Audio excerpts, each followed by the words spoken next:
Ladies and gentlemen, this is another exciting day for Ministry of Agriculture and for Agro Marketing Authority, because today we will be formally launching a commercial agriculture venture, Waito Farms Limited.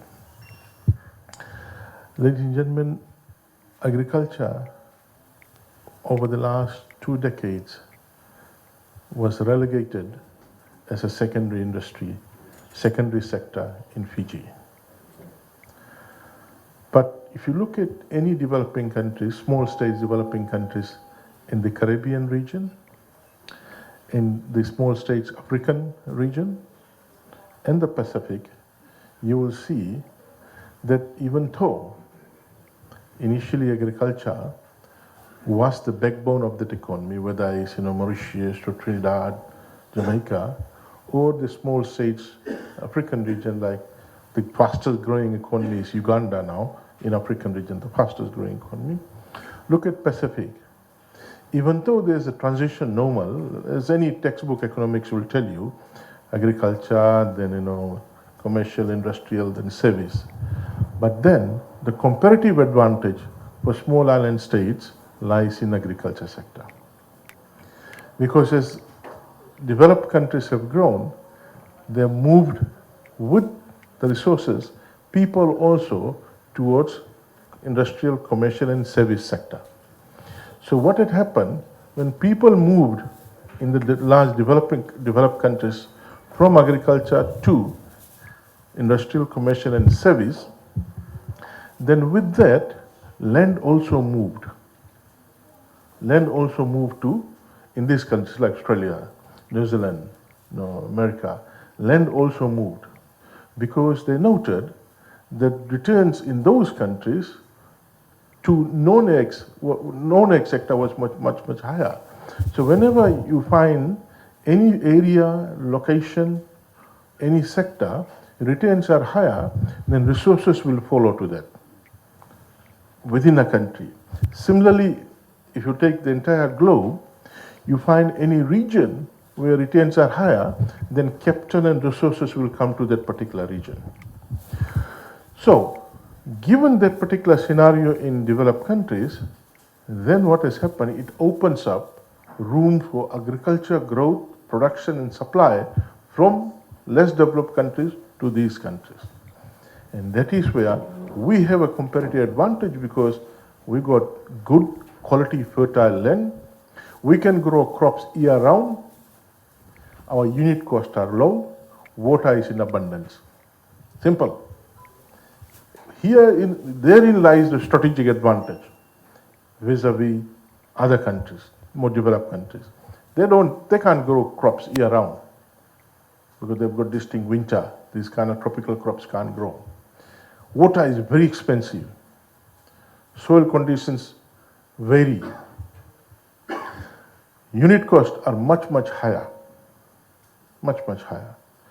So if we continue to manage our unit cost, have product quality defining, then we will have a competitive edge in the export market for primary sectors, primary products or processed product, commodities or products. So ladies and gentlemen, we need to exploit this. But to exploit this, we need to move idle, unutilized land into production. Simple basic economics says that any resource which is not put to use, that resource has no value. You have idle land, if it is not providing returns, it is zero value. Simple. For example, if you have a house in an urban area, if the house is not rented out, that means the house is not generating any income. So if the house is not generating income, the value of house is zero. One of the valuation, there are various valuation methods. I'm trying to explain this notion of why idle land should be brought under production. Now, there are two types of resources: renewable resource and non-renewable resource. Non-renewable resource is one which will exhaust. Land is renewable resource, meaning if you utilize your land, that doesn't mean land will finish. No. But you need to utilize the land sustainably, meaning this sustainable agriculture practices. So, ladies and gentlemen, the entire country have now seen, thanks to COVID-19, the potential we have in agriculture sector to take agriculture to its rightful place in the economy, be the leading sector in the economy. It is an economic sector. It should not be treated as a welfare sector. So, we, in Ministry of Agriculture, we are changing our behavior, our thinking. Agro-marketing is changing. And we want our farmers, our entrepreneurs, our agriculture entrepreneurs to also treat agriculture like a business. Bring in idle land into production. And it is this notion of loan or getting commercial agriculture moving and growing and expanding that brought me here and our team here today. I want to thank CEO of Agro Marketing Authority, Mr. Sharma, for engaging with you. And of course, if you wouldn't have come forward, Hitesh and Mahendra and Rohit and the members of the Vanua, this wouldn't have been possible. We are here very excited to launch this activity, formally launch Waito Farms, and we want you to treat it as a business. Ladies and gentlemen, the crops that you have chosen, these crops are high in demand in our major trading partner countries. Druca, nardo, bongo chilies, cassava, ginger. So it is really very exciting to know that you are bringing around 350 acres of land under production, and we look forward to working with you. But we don't want a dependent agriculture model. We don't promote that. We want you to treat this like a business. Praveen, Narayan is running a poultry business. Narayan knows what it is to run a business. You cannot come to government. Narayan doesn't come to government asking for fuel money, asking for feed for his chicken, asking for fertilizer to grow some crops around, etc. No. He knows that that's his business. He will sell. He will make profit. He will not come and give us the profit. It will be here. Narayan's pocket. There's a deep pocket there. So, ladies and gentlemen, but we are here to give you the leverage.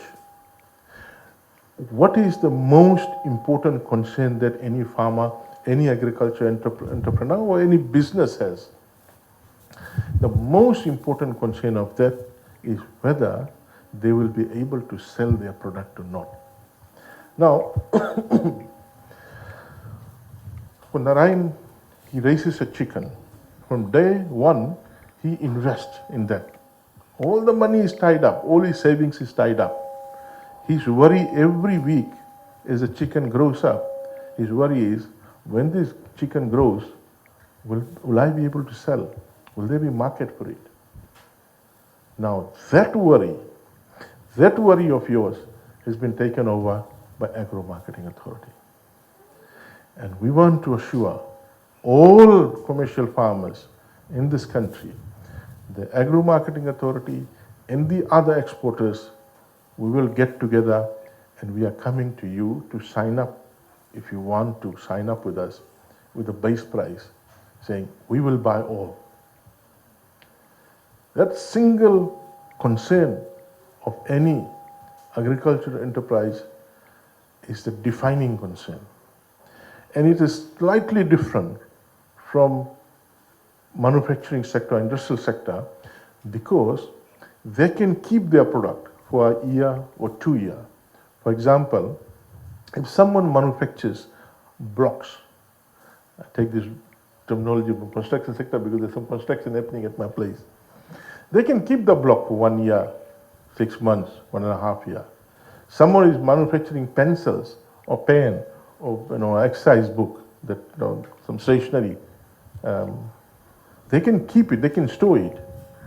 But when you produce, ginger, nalo, duruka, you can't keep it long unless you process it, commodity into a product. Right? There are different kinds of product you can get out of dalo or mongo chilies. And that's what they will do. They will take over.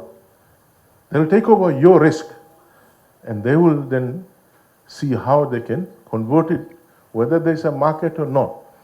For example, bongo chilies. There may not be a market immediately the day they buy it from you, but then they will have to process it into chili sauce. And they can keep the chili sauce for 6 months or 6 years. Not an issue. But of course, they've chosen those crops because there's massive, huge demand for it.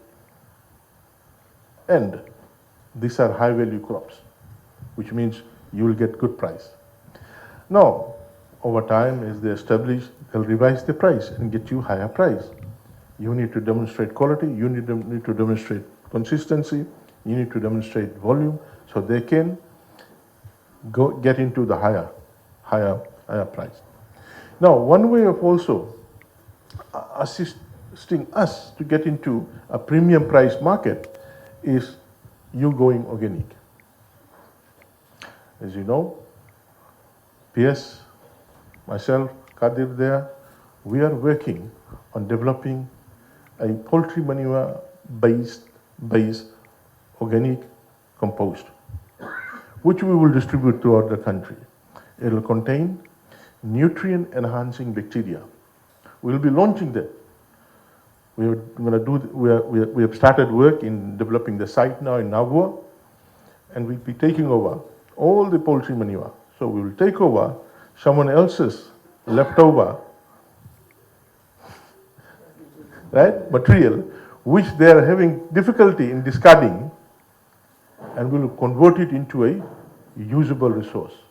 So someone's litter, someone's waste, we are converting into organic manure, which will not only reduce your unit cost, but will also reduce the amount of inorganic chemical fertilizer that's being utilized. They say psychologically in farmers' mind that we can't grow any crop without applying inorganic fertilizer. We'll have to change that mindset.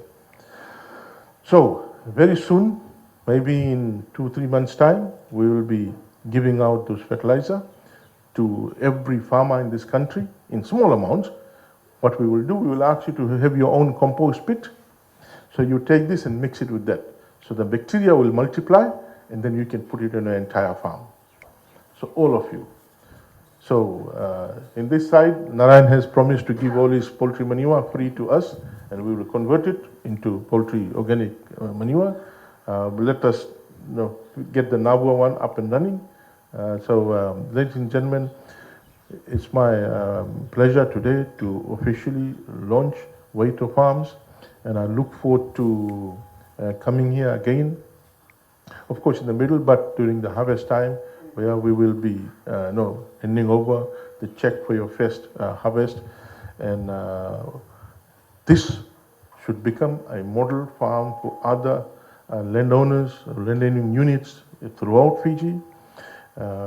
This should lead or incentivize people to open up their unutilized land for agriculture, and this should be the catalyst for development of the Itoi community, who are resource rich but really cash poor. With these words, my pleasure to launch Waito Farms. Naka.